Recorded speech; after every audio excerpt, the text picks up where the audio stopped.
Durga park के Ramlila ground में नवयुवक रामलीला कमेटी के प्रधान सोनू सरोत व Kuldeep Chaudhary time India TV network के द्वारा श्रीमद् भागवत कथा का आयोजन किया जा रहा है। कथा में सोनू प्रधान ने हमें परिचित बनाने का मौका दिया और भगवान से प्रार्थना करते हैं। ये मौका किसी किसी को प्राप्त होता है। आज 16 अप्रैल से लेकर 22 अप्रैल तक लगातार श्रीमद् भागवत कथा चल रही है।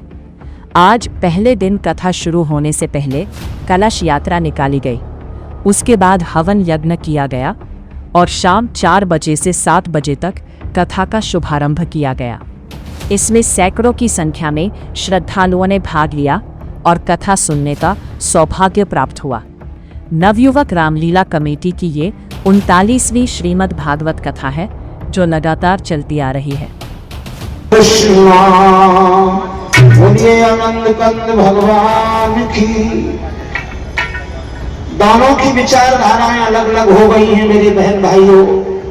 गौकर्ण सुबह से संध्या तक पूजा पाठ में समय व्यतीत करते हैं। खन्नीच धुंधकारी दुष्कर्मियों के घर जाता है। गौकर्ण जहां पर भी जाते हैं लोग प्रशंसा करते हैं, जय जयकार करते हैं। पर धुंधकारी जहां भी जाता है हाहाकार मचने लगता है। धीरे धीरे वो दंडता करने लगा। आहार विहार भी इसका आसक्त हो गया। बैठक भी उल्टे सीधे कुमारगामी लड़कों में हो गई। माता पिता की बात को न मानना, अपने मनमाने आचरण करना, घर में जो की जर जेवर था उसको बर्बाद करना। जब ब्राह्मण की आंख खुली तो बहुत समझाने की कोशिश की, लेकिन कोई प्रभाव नहीं पड़ा धुंधकारी पर। मैम, आपका श्रीमद् भागवत के बारे में आप आई यहाँ पर, आपका क्या कहना है? सबसे पहले तो मैं नवयुवक रामलीला कमेटी के सभी जो मेंबर्स हैं, पदाधिकारी हैं, उनको बहुत ही साधुवाद देना चाहूँगी कि इन्होंने श्रीमद् भागवत कथा का आयोजन किया।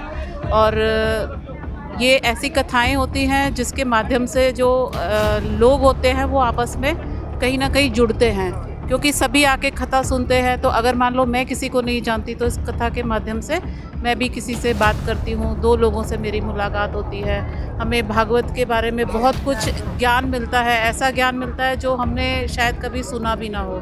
तो मेरा मानना है कि ऐसी कथाओं में लोगों को आना चाहिए और भगवान ने जो भागवत में लोगों को जो ज्ञान दिया है उसको ना केवल सुनना चाहिए, बल्कि उनके बताए हुए पर रास्ते पर अगर हम चल पड़े तो ये धरती स्वर्ग बन जाएगी। मैंने सुना है कई सालों से भागवत करा रहे हैं, तो यहाँ पे हर साल काफ़ी श्रद्धालु आते हैं। आप हर साल आती हैं यहाँ पर? मैं हर साल तो नहीं आती, लेकिन मुझे खुशी है कि मैं इस बार यहाँ पर शामिल हुई हूँ और मेरा सौभाग्य है कि मैं भी यहाँ से कुछ ना कुछ ज्ञान लेकर जाऊँ।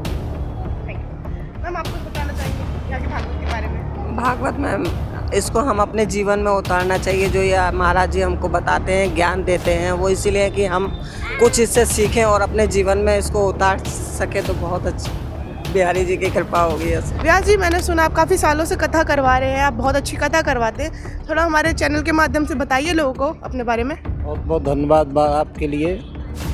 और ये सौभाग्य की बड़ी पावन बेला है। कई बार सेवाएं पहले भी दे चुके हैं और अब की बार भी सौभाग्य मिला है भगवान का नाम लेने का और लाने का। तो आज ये प्रथम दिन है, इसमें कलश यात्रा की तैयारियां हो रही हैं और इसी के साथ में फिर यज्ञ होगा। उसके बाद भगवान की कथाएं शुभारंभ होगी। आप कितने सालों से कथा करा रहे हैं?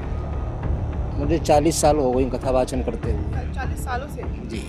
40 सालों से आप लोग में इतना प्यारा उपदेश बांटते आ रहे हैं। हाँ, बाड़ी की सेवा है भगवान के नाम की। तो बताइए सर, आपका क्या कहना है? आप यहाँ पर रामलीला कमेटी में आए हैं, यहाँ पर भागवत में आप शामिल हुए हैं, इसके बारे में कुछ बताइए। देखिए, नवयुवक रामलीला कमेटी के माध्यम से ये श्रीमद् भागवत कथा का आयोजन रखा गया है और इसमें हम पूरी तरीके से सब सहयोग कर रहे हैं। और यहाँ बैठ के मैं मरीजों का, पेशेंटों का इलाज भी करूँगा और उनको उपचार बताऊँगा। जैसे मैंने यहाँ पे अभी रखा है कि पीलिया की फ्री औषधि सबको दी जाएगी। दिन में जो 50 मरीज आए हैं सबको 50 मरीजों को औषधि फ्री दी जाएगी। बाकी सर्वाइकल साइट का, पीलिया के अलावा बवासीर है, पथरी है, रसौली है, गांठ है, इन सब का ट्रीटमेंट मैं यहाँ पे करूँगा। प्रधान जी सोनू सरौत जी, आइए इनकी राय जानते हैं इसके बारे में। जो आपने कथा का आयोजन कराया है इतना अच्छा, आपने उनका भी कलश यात्रा चालू होने वाली है, उसके बारे में ज़रा बताइए थोड़ा। देखिए, सबसे पहले तो मैं टाइम इंडिया का अपनी कमेटी की ओर से धन्यवाद करना चाहता हूं कि कोई भी धार्मिक प्रोग्राम हो लोगों तक आप उसको पहुंचाने का कार्य करते हैं। और ये नवयुवक रामलीला कमेटी प्रतिवर्ष श्रीमद् भागवत कथा का आयोजन करती है और ये हमारी 29वीं भागवत कथा है। और इस कथा के माध्यम से एक सनातन धर्म को जागरूक रखने के लिए, अपने बच्चों को हमारे सनातन के बारे में बताने के लिए, और पीढ़ी के अंदर जो आजकल नशे और गंदी भावनाएं जो फैल रही हैं, हमारा लक्ष्य सिर्फ यही है कि आज की जनरेशन को ऐसे धार्मिक प्रोग्रामों के साथ जोड़ा जाए ताकि भारत के अंदर जो आज की जनरेशन है उनके अंदर बदलाव आए।